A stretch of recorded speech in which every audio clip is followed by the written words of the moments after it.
Pinuri ni dating Senador Laila De Lima ang mga nagawa ng administrasyon ni Pangulong Ferdinand R. Marcos Jr. Ayon kay De Lima, nakikita niya ang mga malaking pagbabago sa gobyerno mula nang maupo ang Pangulo.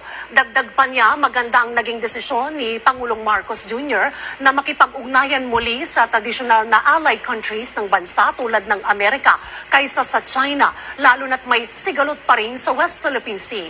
Bukod pa rito, pinuri rin ng dating senador ang kampanya ng administrasyon kontra illegal na droga. Magandang araw mga kaibigan. Ito muna, advertise muna tayo sa dark chocolate. Napakabango, pure, organic. Pwede pa kayong mag-order. First come, first serve dahil limited po ang stock. Ito po ang inyong kontakin na number 0916-9000-997. Okay, grabe. Biglang nagbago ang ihip ng hangin ni ex-Senator De Lima. Grabing papuri sa PBBM administration ngayon. Napakaganda daw ang pagbabago. Maraming nangyaring magaganda. Anyway, ano ang motibo nitong si Senator De Lima na biglang pinuri? Number one critic itong si De Lima nung malala nyo before election noong 2022.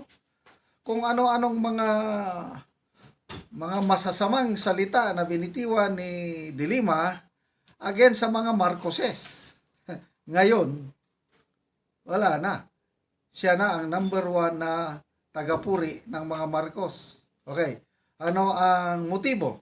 Dito makita talaga yung tunay na pagkatao ng isang tao, yung walang prinsipyo ba. Kikita ko dito, pasalamat niya dahil pinalaya siya na nakalabas. Pangalawa, yung nagpapasip-sip, nagpapabango dahil gusto niya na ang ICC makapasok talaga sa bansa para yung number one na mortal enemy ni De Lima na si Tatay Digong, maparusahan kung makapasok ang yon. Pangatlo, nakikita ko gusto niyang magkandidatong senador ulit ngayong 2025 midterm election. Kaya nagpapabango. Kaya kung ano-ano na lang ang sinasabi. Kaya lang, may maniniwala pa ba kay De Lima? Mananalo pa ba? Isa pang nagpapabango, nagpapasipsip itong si ex-Senator Trillanes. Grabe ngayon, sinisiraan niya ng todo ang Duterte administration at nagpapabango sa PBBM administration dahil gusto rin niyang maisama sa midterm slate ng PBBM administration. Sige, sama-sama kayo lahat at lalabanan ninyo ang slate ni PRRD at ni BP Sara. Okay? Okay, may i-share ako sa inyo na mga komentaryo ng isang matalinong DDS vlogger, si Mr. Real Talker. Yan. Nagbigay siya ng komentaryo tungkol nitong mga pagsisip-sip ni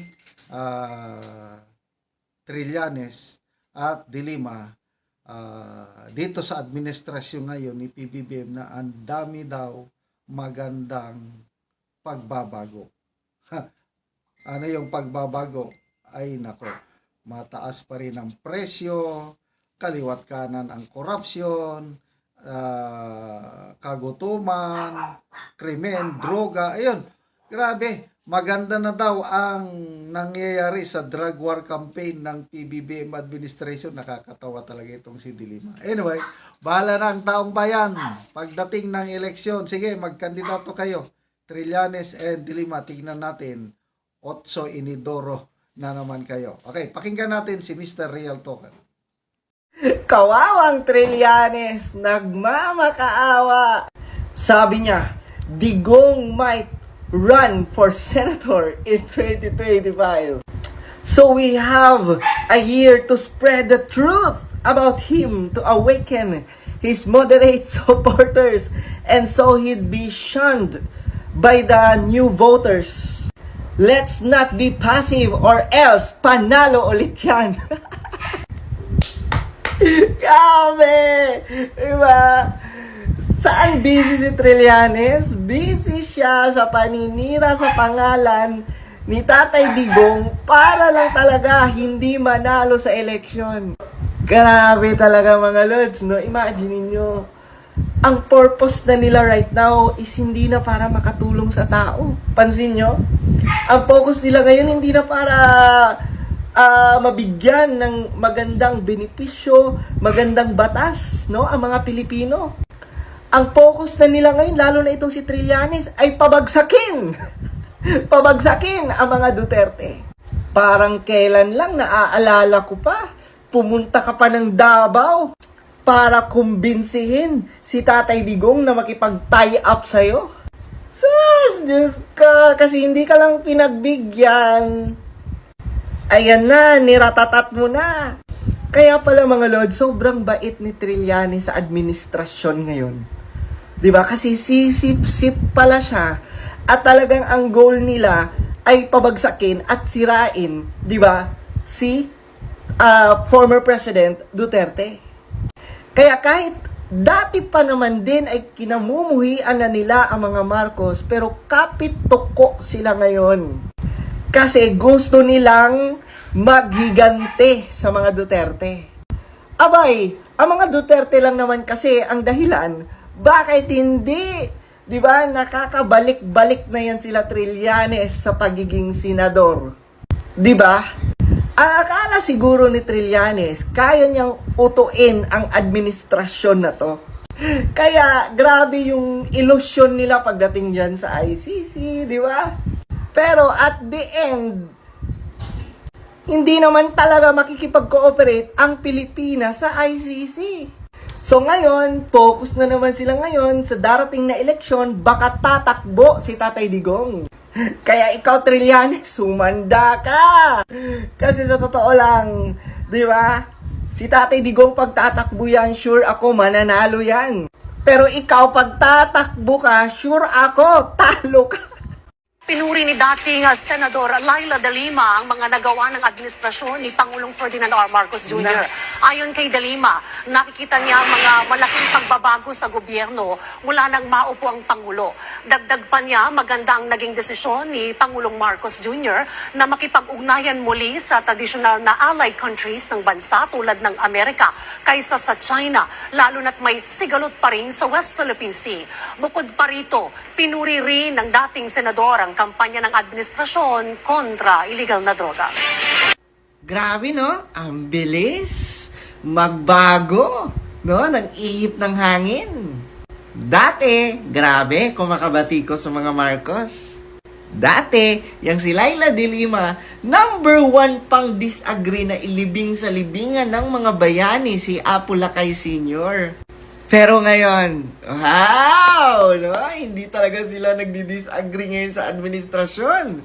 Kasi nga naman, nakalaya siya no? So, medyo malaki yung utang na loob niya. 'Di ba? Kahit dati, sobrang nanggagalaiti siya. 'Di ba? At kung ano-anong mga masasamang salita ang mga sinasabi nila sa mga Marcos. Ngayon, grabe. No? At natatawa din ako mga los kasi may ibang loyalista, no? Iba lang naman, hindi naman lahat, no? May ibang loyalista na sumang-ayon na rin kay Laila de Lima. Wow! Parang hindi nila itlait nila si Marcos, Parang hindi sila nagprotesta, di ba? Para hindi na makabalik sa kapangyarihan ng mga Marcos. Pero alam niyo mga lods, kitang-kita mo naman talaga bakit sila ngayon babait, no, sa administrasyon na to. Kasi para, 'di ba? Para magkaroon sila ng kakampi, para mas idiin ang mga Duterte. Ganyan 'yan. 'Di ba? Ano pa ba? Gets? Yun lang naman yung sama ng loob ng mga dilawan 'di ba? Sa mga Duterte naman talaga Kasi ang mga Duterte ang tumapos sa kanilang political career. So ngayon, lahat ng aspeto ginagawa nila. Pansinin nyo yung ICC, di ba? Pansinin nyo, nagpapabango sila kay President BBM, di ba? Parang talagang ginagawa nila, sila ngayon, no? Sa present admin. Kasi nga, ang punteriya nila, yan, para madiin, no? Si Tatay Digong. Pero buti naman at sinabi din ni President BBM na hindi tayo makikipag-cooperate sa ICC.